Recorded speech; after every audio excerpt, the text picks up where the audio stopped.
Hey guys, welcome to RcGenius। তো এই drill মেশিনটা আর এটা আমি ড্রোনের মোটর দিয়ে আমি এটা বানাইছি, যেটা আমার সামনে দেখতে পাচ্ছেন।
গাইস এই কাঠটা ডিল হয়ে গেছে, তো আমরা ওই ইটটা ডিল করব যেটা খুবই শক্তিশালী, ঠিক আছে?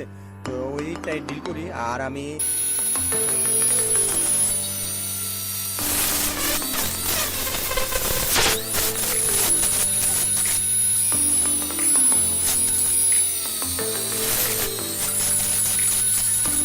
তো গাইস এখন আমি 5 মিলিমিটার ডিল দেবো, তো আমি এটা খুলে ফেলতেছি, ঠিক আছে? তো গাইস আমি 5 মিলিমিটার ডিল বিট দেখাইতেছি, ঠিক আছে? তো আমার সামনে দেখতে পাচ্ছেন, তো এটা 5 মিলিমিটার ডিল বিট, তো আমরা এখানে অ্যাড করে দিতেছি। ওকে,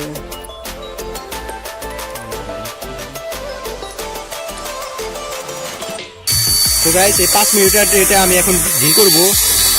তো চলেন শুরু করি। তো এখানে দেই,